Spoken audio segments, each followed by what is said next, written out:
but we knew from the start that her back was bent. And of course it's a metaphor for her being bent to the wishes of her husband, who's a weak husband, and of the domineering father-in-law who orders everybody about, sitting outside on his charpai, and inside on her charpai is the mother-in-law who also orders her about, and between them she's kept busy all the time.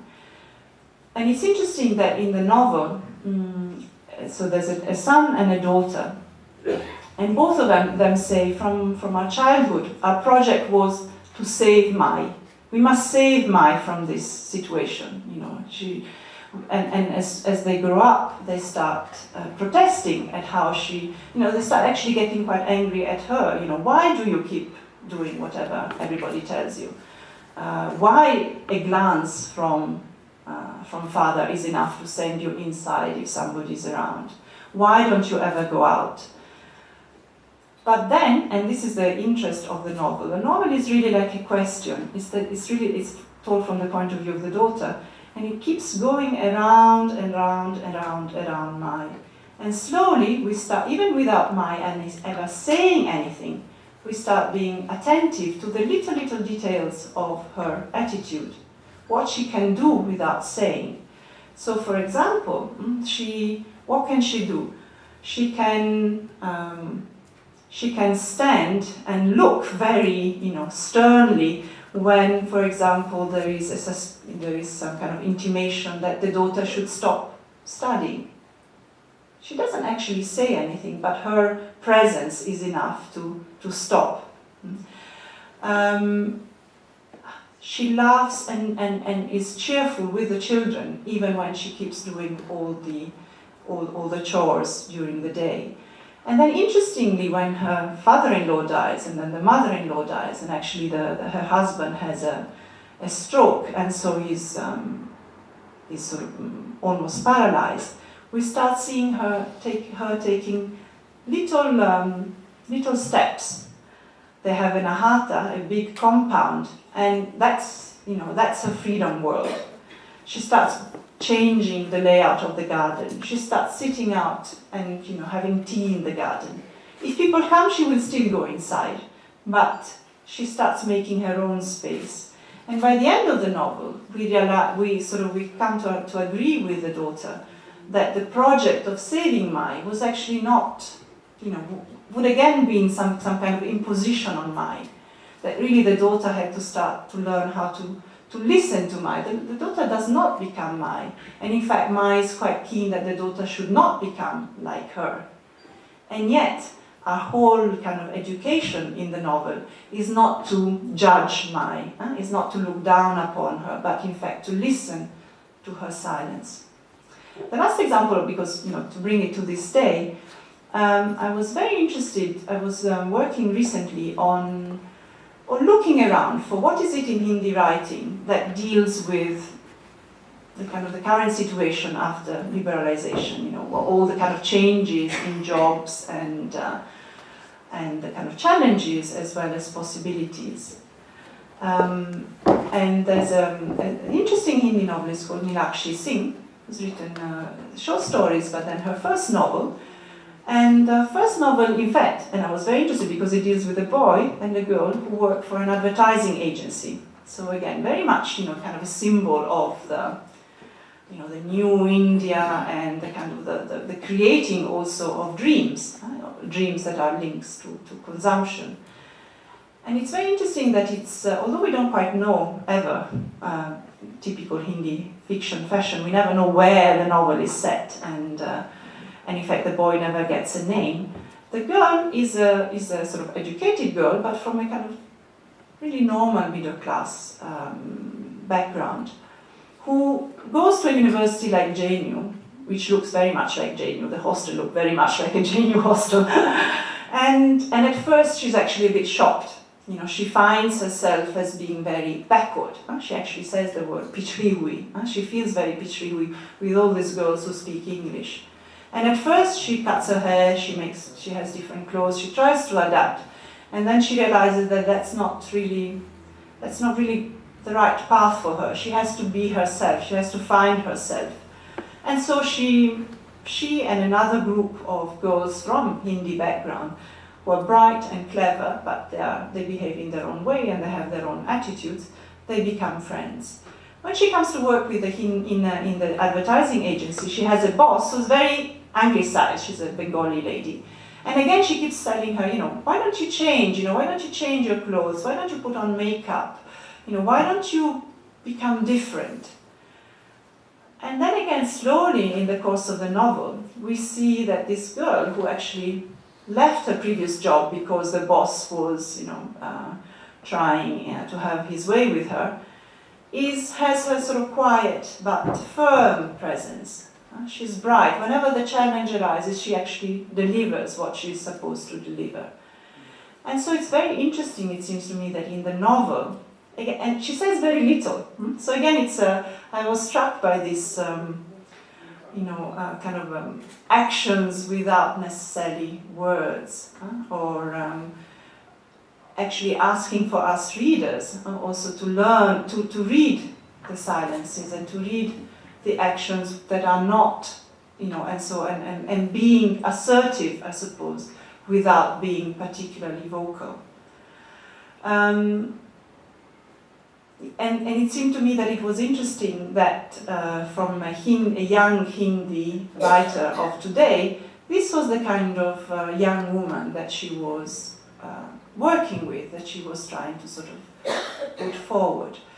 So this has been my kind of or a snapshot of my experience with learning how to, or being curious really, about how women speak, what it means when they don't speak, what they can say, what they can't say, and what their silences mean and how we are supposed to read them, not necessarily as signs of defeat or of powerlessness, but also maybe of a choice, of a particular way of engaging or non-engaging in situations in which they don't want to participate.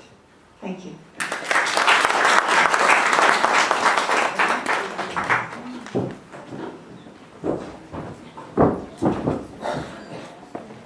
Thank you, Francesca, for opening up a whole new vision of Hindi writing, which I think quite a few of us are not even aware of.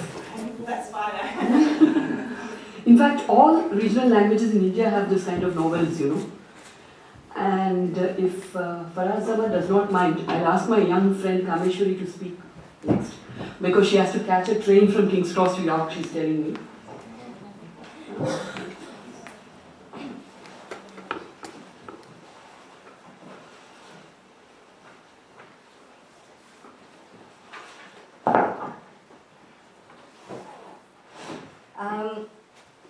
So, thank you for all your insights. I'm going to take a little bit of a different view here. So, today is Women's Day, and I spent quite a lot of time on Facebook while I'm doing research.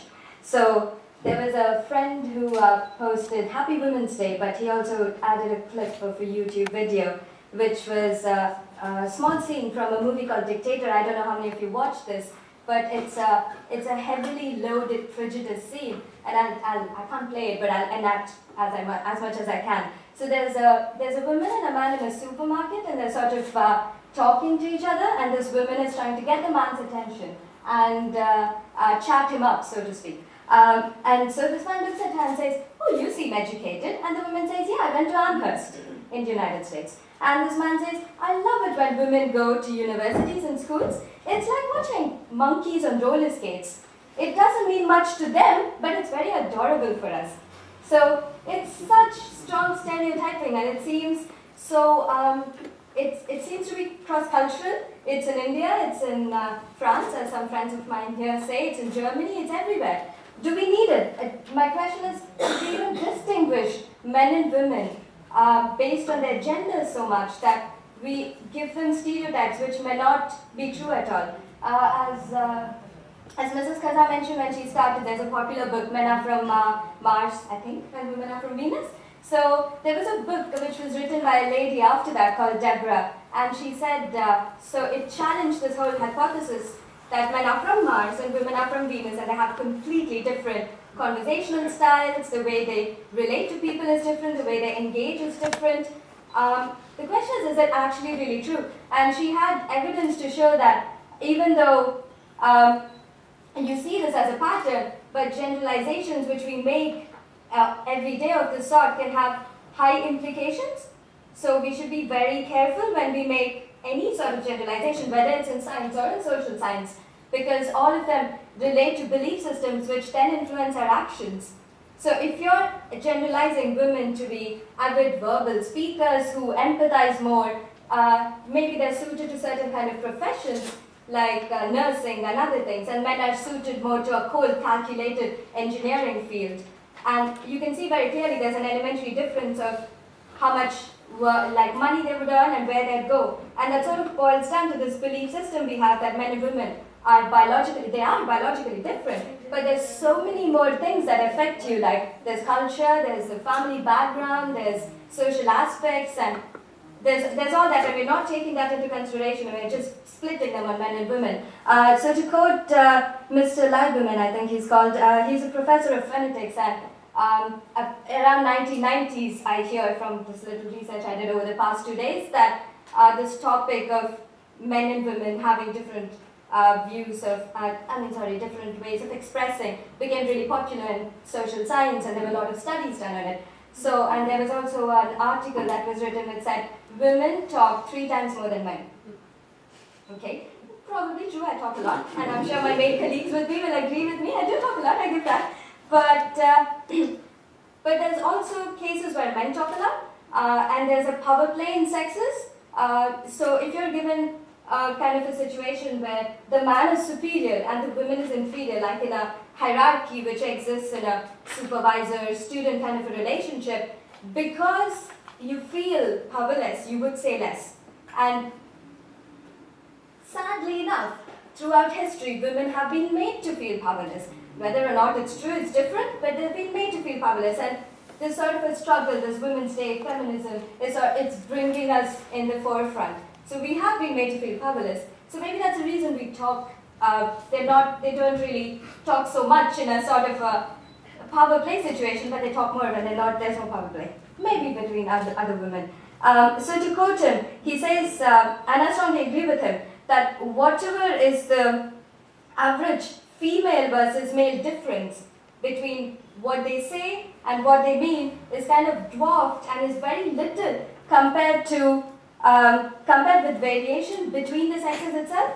What I'm trying to say is, between men and women, within these groups itself, there's so much variation that drawing conclusions on a meta level doesn't make any sense to me as a researcher and to most people who do statistics.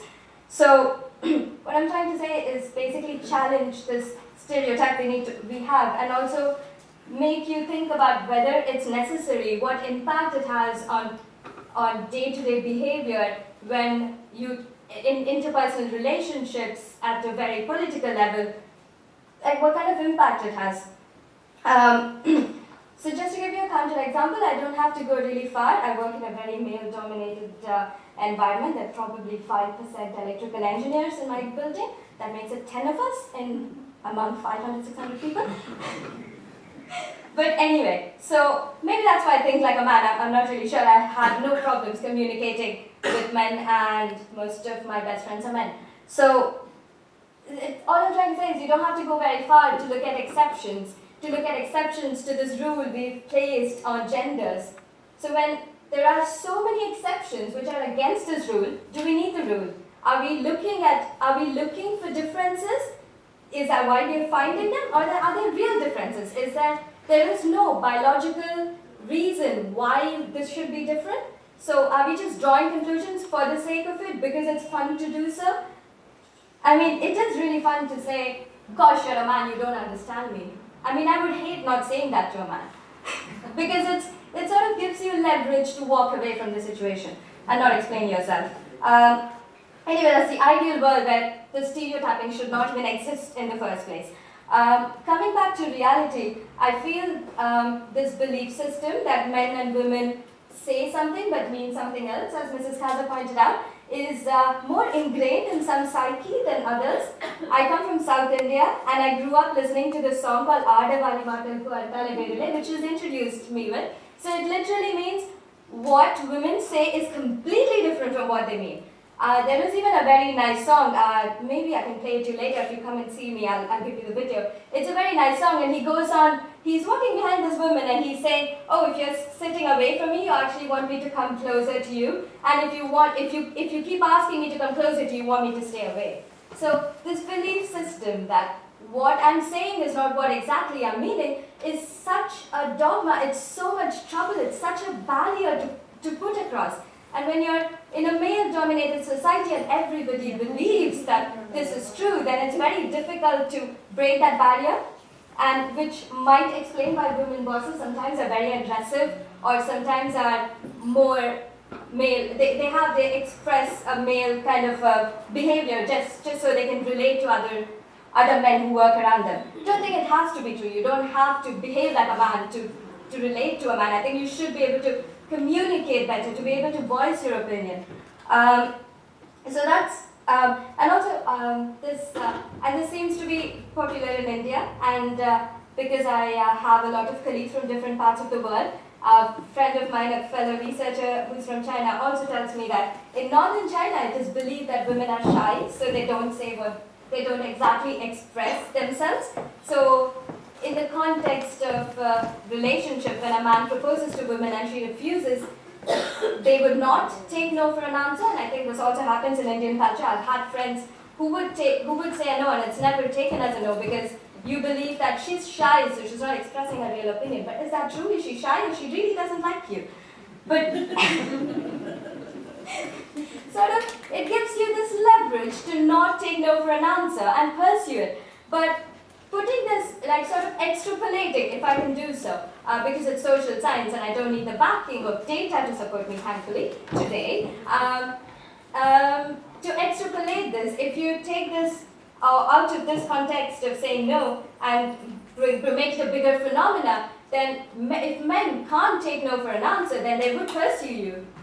And if you and they might also maybe sexually assault you because they think you're actually meaning a yes when you should be saying a no. So I'm just saying that women's words are not given the importance they should be given.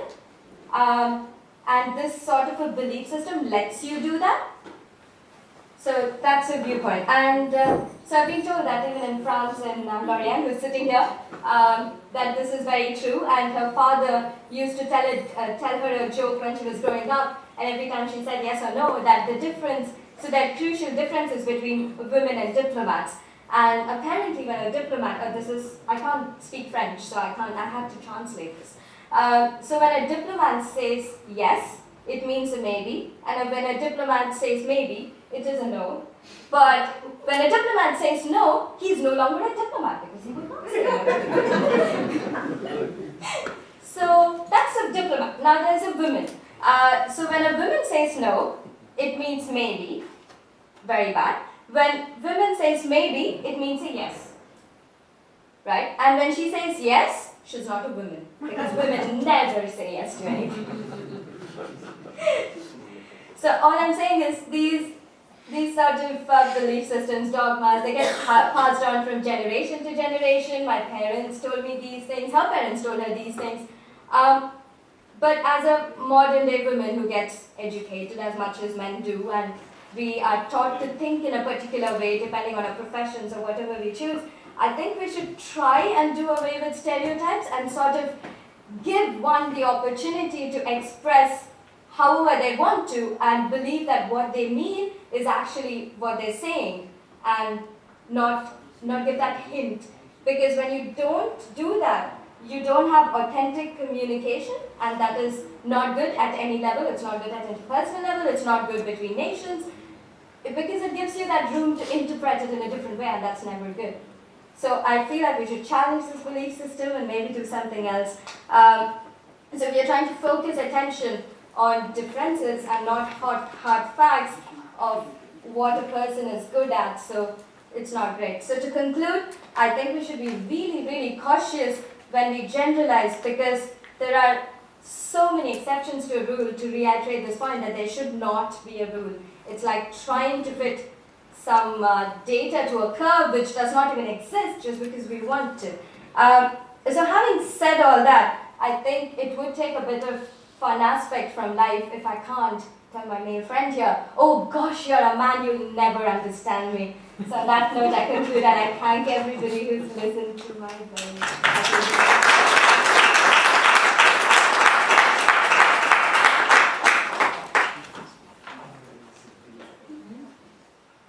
Thank you, Kameswarie. It's very nice to hear the younger generation speak up things which we thought, but with great hesitation, spoke about in our generation, especially about the stereotypes. And the whole system is, we always believe that men mean what they say. It may not be necessary also. Because their vocabulary also gets limited by socialization. So does the woman's. This is the whole crux of the issue.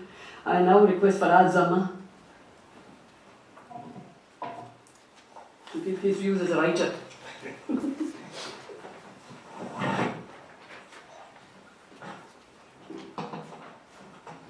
I'm at a disadvantage here because I'm following such wonderful speakers.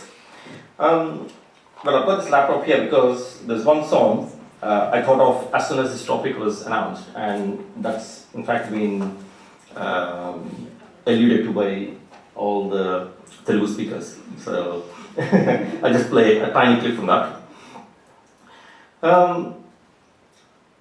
We talked about, let's start off with the song first.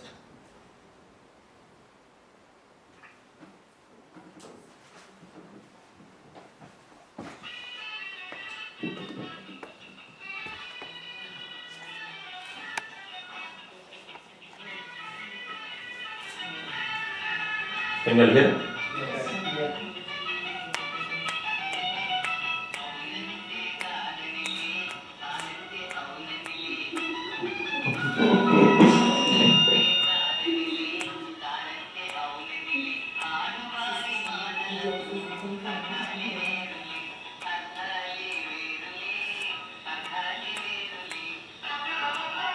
Okay, I'll stop there. Forgive me, for those who are not, who don't understand Telugu, but basically what the song says is, if they say no, they mean yes, and if they say yes, they mean no. Ladies' words mean different things. And it's a 1950s song which relies on a very handsome N.T. Ramarao. But even that's a very patriarchal society, and the song might have referred to there. But then a couple of days back, I was watching a 90s serial called As Time Goes By, Judi Dench, wonderful actor in that. And the two men talking in there, and one of them says, women mean different things. Women don't mean what they say. So Lionel Hardcastle, the hero, he's a very curmudgeonly, sort of very grumpy old man, says, what do you mean? Just imagine that you're walking with your lady friend along the street, and you come across a jeweler's shop. And in the shop window, you see this beautiful ring. What would the woman say? I don't know. I like it. So no, the woman would never say I like it. She would say, it's far too expensive. Don't buy it for me. Does she really mean that? So it's cross-cultural sort of thing. It's 1950s India to 1990s England, and from what you've been saying in France, this is a very common sort of cross-cultural thing. And the story, I know there have been many academic studies about men are from Mars and women from Venus, disputing the conclusions in that. But the book sold 50 million copies, and it sort of entered the cultural sort of lexicon, the whole thing. So, at some level, it must have spoken a truth that a lot of people identified with and associated with. And so, I think it's very interesting. Is it the fact that they're men and women, or is it the fact that women traditionally have been in a powerless sort of structure, and are we what we think of as gender differences, are they actually differences in, in the power structure itself? So that's one of the things, to think about. And apparently, as an example of this, a lot of stereotypical things about how women are vain about their looks and so on. But apparently the same things refer to male models and Chippendales and so on. They're exactly the same thing. They're very vain about their looks and they're very worried about, if they start putting on weight and so on. So it's not so much about the gender itself, but about the fact that the looks mean so much. Anyway, those are topics we can discuss in the Q&A session later. So I'll finish off by doing a small reading from my third book, The Wedding Wara.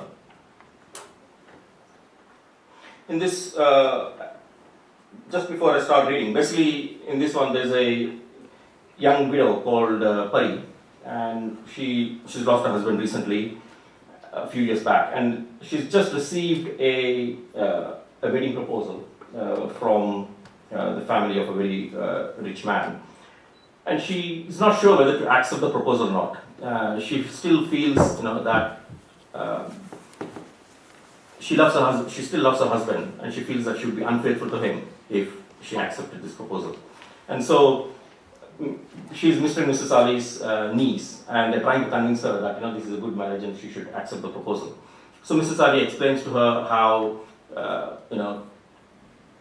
marrying a man would give her financial stability, and she's just adopted a son as well, so the son would go with his expenses and so on, and it would be good for her to get married. And then this scene is where Mr. Ali is now trying to convince her.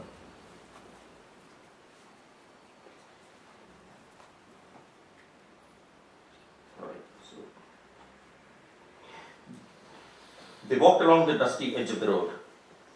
Mrs. Bilkis, she's the mother of the man for whom the proposal has come. Mrs. Bilkis came to the house, said Mr. Ali. Not you too, Chacha, said Pari. Chachi was just talking about it. We promised Mrs. Bilkis that we would talk to you about the match. Pari regaled him with big eyes. Oh, was all she said. Don't feel that we are putting you under any pressure, said Mr. Ali.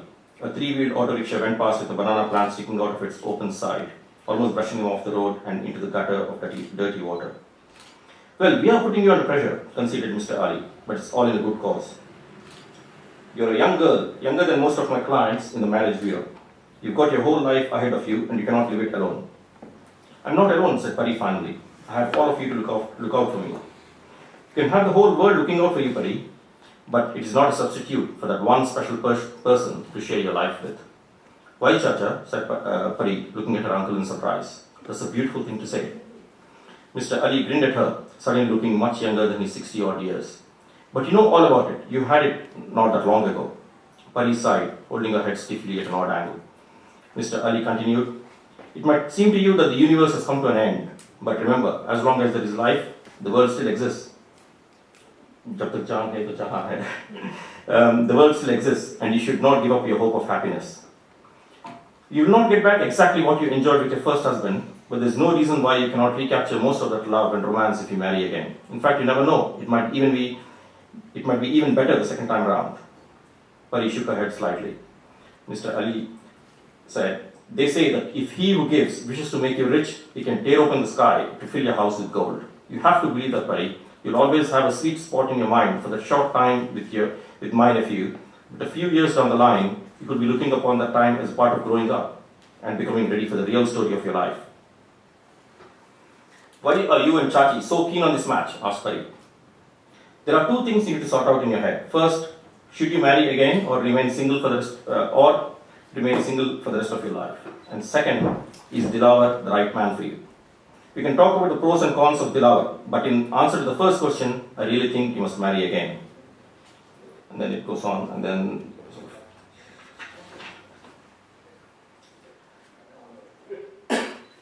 okay, said Pari. I will think seriously about what you said. Please let Mrs. Bilkis know that I need some more time to consider her proposal. Mr. Ali smiled at her. Good. They reached the shop, set in what had once been two houses side by side. It looked well lit and welcoming, with clean tiled flooring and neat shelves down long aisles. A watchman in brown clothes stood outside with a whistle and a notebook. A beggar woman in rags came up to them and asked for money. The watchman shooed her away, telling her not to disturb the customers. The guard smiled as he accompanied Mr. Ali and hurried to the door, where he gave them a wire shopping basket. They went inside. I wonder how a big shop like this can make any money with so few customers, said Mr. Ali. Pari shrugged lightly. It's still early days, isn't it? I'm sure clients will turn up. These big businesses must know what they're doing. They wouldn't just pour money down the drain. I suppose so, said Mr. Ali, though he wasn't sure that big necessarily meant brainy. Pari picked up a bar of soap and toothpaste. When she turned around, she found that Mr. Ali had vanished. She found him in a different aisle, examining a packet of dried fruit. It's funny, she said. What's funny? Asked Mr. Ali. Chachi and you are both asking me to marry again, but your reasons are different. Chachi was telling me all about security and money, while your reasons were all about love and finding a partner. It's the exact opposite of what I would have expected. If anything, I thought you would give me all the practical reasons, while Chachi would go all emotional on me. That's where you're mistaken, he said. I always thought that men are more romantic than women. Pari laughed, a gay sound that filled the place and caused the woman sitting by the checkout counter to glance at them. Pari put a hand to her mouth and stopped laughing. How can you say that, Chacha? That's ridiculous. Mr. Ali looked at her seriously. It's true, he said. Romance isn't just about pink balloons and heart-shaped cards. It's something much deeper. He put a hand to his heart. Here, where it matters, men are more caring. Ask any young woman what kind of a man she wants to marry, and the answer will be a prince or a millionaire. Ask the same question for 100 men, and very few will say that they want a princess or a rich girl. They want somebody beautiful and kind. Yes, beautiful, said Pari, raising her eyebrows. Boys want a girl for herself, for what she is and what she has within herself. Girls, on the other hand, look for things external, money, status, and so on. Tell me, which is more romantic? Pari shook her head widely. Chacha, let us just agree to disagree on this one.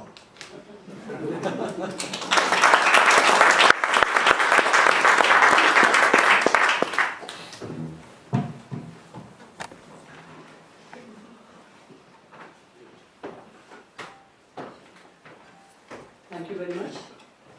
In fact, I think women are more concerned about security because ultimately they have to run the house, find the money, bring up the children, send them to school, get them to get their homework done. And then if I marry a man who doesn't have the money to even bring up a child, what will I do? The question was romantic. Yeah. Yeah. So we'll take questions from the audience now. Anybody?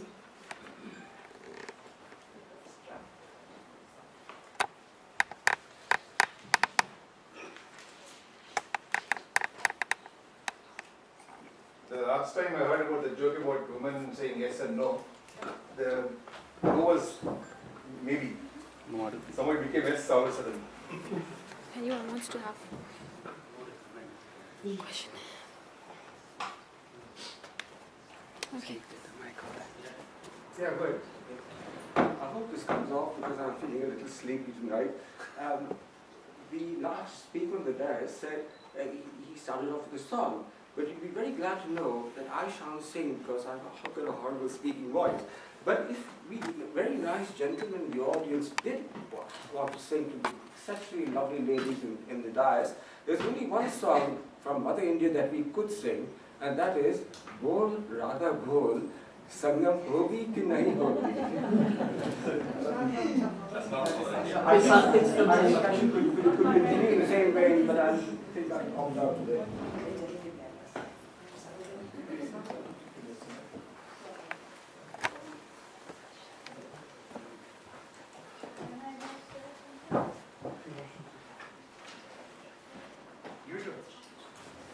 We talked about the modern war.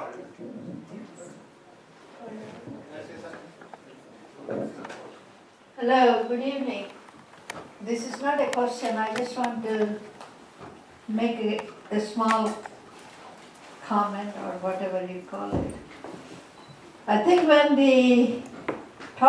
it says, the title of the topic, what women say and what women do is different.